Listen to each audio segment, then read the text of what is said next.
से हम मजीद गुफ्तगू करेंगे जनाब डॉक्टर राजा काशिफ जंजुआ साहब से। अस्सलाम वालेकुम डॉक्टर साहब। वालेकुम सलाम। डॉक्टर साहब, प्राइवेट स्कूल्स फेडरेशन ने जो है एक फैसला किया कि 15 अगस्त से हम स्कूल्स खोलेंगे और उसके बाद उन्होंने उस पर अमल भी किया, उसके बाद गिरफ्तारियां भी उनकी हुई हैं और गवर्नमेंट जो है वो चाहती है कि उन्होंने फैसला किया है कि सितंबर 2015 में स्कूल्स खुलने चाहिए। डॉक्टर साहब, आपकी इस बारे में क्या राय है? देखिए, इस पूरे फैसले में दो बातें हैं। पहली बात ये कि एक जानिब वो बच्चे हैं, वो चाहे यूनिवर्सिटी के हों, लेकिन वो नौजवान हैं। जिस तरह से कोई पौधे होते हैं, छोटे होते हैं, हम उनकी ज्यादा केयर करते हैं। इसी तरह इन बच्चों के लिए ये जो हिफाजती इक़दाम किए गए, इसी चीज को मद्देनजर रखते हुए किए गए हैं कि आगे इनका मुस्तकबिल, ये जिंदा रहेंगे तभी कुछ करेंगे ना। ये तो मुस्तकबिल है हमारे मुल्क का, हमारी कौम का असासा है ये बच्चे। इन्हीं ने जाके मुल्क की भागदौड़ संभालनी है। जब भागदौड़ इनके हाथ में आएगी तो तभी ये कुछ करेंगे, लेकिन इनकी जिंदगियां हमारे लिए बहुत कीमती हैं। और ये सिर्फ फैसला पाकिस्तान का नहीं है, बल्कि ये पूरी दुनिया में ये इम्प्लीमेंट हुआ है। नहीं डॉक्टर साहब, अगर SOPs पर अमल कराया जाए, ये चीज मुमकिन बनाई जाए, तो क्या तब भी आप समझते हैं कि स्कूल्स खोलना खतरनाक साबित होंगे? देखिए, जहाँ तक रहेगी बात स्कूलों की, अब मैं दूसरे हिस्से पे आता हूँ कि तालिब इल्मों का ये मसला है। अच्छा, तालीमी इदारों में दो तरह के इदारे हो गए, एक सरकारी हैं, एक निजी तालीमी इदारे। अच्छा, अब निजी तालीमी, सरकारी तालीमी इदारों के मामला बिल्कुल मुख्तलिफ हैं। उनके लिए तो मसाइल नहीं है, ना तनख्वाहों के मसाइल हैं, ना किसी किस्म के मसले हैं। रह गई ये कि निजी तालीमी इदारों में इंतजामिया के लिए एक से ज्यादा मसला है। पहले जो उनकी इमारत हैं, बिल्डिंग्स हैं, वो किराए की हैं, वो किराया देना उनके लिए मुश्किल है। फिर उसके बाद तलबा की फीसों की मद में मुश्किलात हैं उनको, वो एक अहम मसला है। फिर उसके बाद आ जाता है कि जो असातिज़ा स्टाफ उनका मौजूद है, उसको वो तनख्वाहें कहाँ से देंगे। तो ऐसे में ये दो पेरेंट्स कोऑपरेट नहीं कर रहे हैं, फीसें नहीं दे रहे हैं, तो जाहिर है तनख्वाहें वहीं से आती हैं।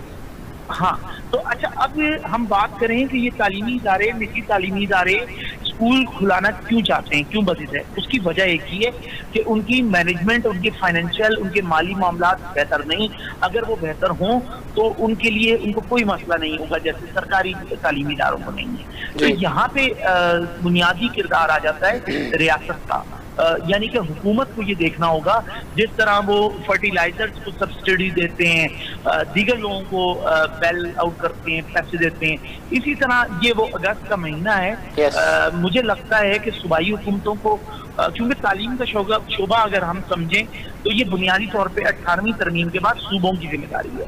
तो तमाम सूबों को अब ये देखना होगा कि वो फीसों की मद में तो तालीमी इदारों के नहीं मिल रहे उनको पैसे, तो जब उनके पास पैसे नहीं है, उनके माली मसाइल हैं, तो ऐसे मौके पे हुकूमत को लाजमी तौर पे अपना किरदार अदा करना चाहिए और मतलब सब्सिडी देनी चाहिए कि इनको क्या क्या वो दे सकते हैं सहूलत। राइट, मतलब इनको सब्सिडी देनी चाहिए, स्कूल्स को, टीचर्स को। बिल्कुल बिल्कुल 100%। वरना देखिए, तालीमी इदारे बजट ऐसे तो नहीं है ना, उनके हालात हैं, उनकी इमारतों के किराए हैं, बिल्डिंग से किराए की मद में हुकूमत क्या कर सकती है। अगर 6 महीने मार्च से लेके यहाँ तक रहे हैं बंद, अब उनकी भी सकत तो टूट चुकी है ना, उनकी सकत। अच्छा डॉक्टर साहब, एक और बात कि प्राइवेट स्कूल्स फेडरेशन के अकॉर्डिंग 25 अरब रुपए जो हैं वो बोर्ड्स, जो हमारे तालीमी बोर्ड्स हैं, इम्तहान की मद में वो लिए गए। इम्तहानात तो वो ऑर्गेनाइज नहीं हुए, तो जाहिर है बजाय सब्सिडी देने के गवर्नमेंट ने, अगर ये उनका मुतालबा है कि 25 अरब तो आप हमें वापस करें, बच्चों को वापस करें, वो भी एक सवालिया निशान है। और हम यहाँ पर सब्सिडी की भी गवर्नमेंट से एक्सपेक्टेशन करते हैं। बिल्कुल, ये जो 25 अरब आपने कहा है, रकम यकीनन मिलनी चाहिए। अच्छा, मेरे सामने मिसाल है एतबार बोर्ड की, जो पूरे हजारे को डिवीजन को कवर करता है। अभी उन्होंने 9th के या मैट्रिक के उन्होंने बिहाफ पे पास भी बच्चों को किया है, रिजल्ट भी उसी हिसाब से आए हैं, तो यकीनन फर्क पड़ेगा। लेकिन सबसे अहम चीज है कि आप जिंदा रहेंगे तो कुछ करेंगे ना। तो कोरोना तो आप देखेंगे दूसरी जंग अजीम, या मैं अगर इसको कहूँ दूसरे लफ्जों में, तो ये 3rd वर्ल्ड वॉर की तरह हो गई ना, ये 2nd वर्ल्ड वॉर के बाद। कि यहाँ तो कोई नॉर्मल, क्या आप मुझे बताएंगे कि क्या आप, अगर जंग होती है तो क्या आप उस हालत में ये कोई मुतालबा कर सकता है कि तालीमी इदारे खोले जाएं, सब कुछ खोला जाए? ऐसा नहीं हो सकता ना। तो ये भी एक जंग थी जो हमने लड़ी है, सारी दुनिया के साथ। फर्क ये है कि इसमें हम तनहा नहीं थे सारी दुनिया की। अच्छा डॉक्टर साहब, एक बात है कि Wuhan, Brazil, Spain, England, India, Bangladesh, इन तमाम जो ममालिक हैं, हालांकि इनमें कई ऐसे हैं जिनसे हमारी कंडीशन जो है कोरोना की कदर बेहतर है, लेकिन इन तमाम ममालिक में जो है स्कूल्स खोल दिए गए हैं SOPs को फॉलो करते हुए, लेकिन हम उस तरफ पता नहीं क्यों घबरा रहे हैं। देखिए, एक चीज ये तय अगस्त क्या जुलाई में हो चुकी थी कि 15 दिसंबर का वक्त था, तो अब निजी तालीमी इदारों को ये देखना होगा कि इसमें कोई इतना टाइम तो नहीं रह गया ना, फकत 1 माह रह गया है। तो अगर आपने 5 माह 6 माह स्ट्रगल की है, तो अगर आप 15-20 दिन और सब्र कर लेंगे, बमुश्किल 20-25 दिन की बात है, तो कोई फर्क इतना पड़ेगा नहीं, आप बजाय रियासत के सामने खड़े हो जाएं। हाँ, ये है कि जो आपके नुकसानात हुए हैं उसका अदाला हुकूमत को करना चाहिए।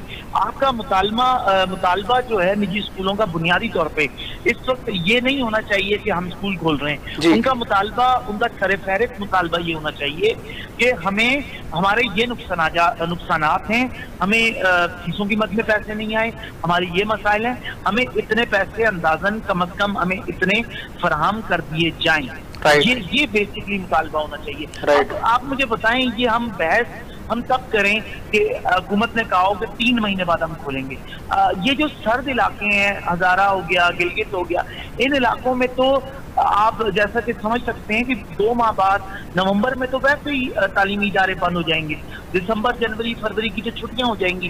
तो ये गर्म इलाकों में पाकिस्तान के पंजाब हो, सिंध हो, अच्छा डॉक्टर साहब, प्राइवेट स्कूल्स फेडरेशन जो है वो उनका ये भी मुतालबा है कि अगर हमें स्कूल्स नहीं खोलने दिए गए, इसी तरह जिस तरह गिरफ्तारियां की जा रही हैं ये कंटिन्यू रही, तो हम लोग लॉन्ग मार्च जो है करेंगे।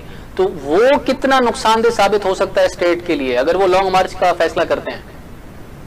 अच्छा देखें, एक चीज ये है, मौजूदा हुकूमत के खिलाफ आप लॉन्ग मार्च कर लें या कुछ भी कर लें, जैसा कि आप जानते हैं कि एक चीज होती है जिसको हम कानून कहते हैं।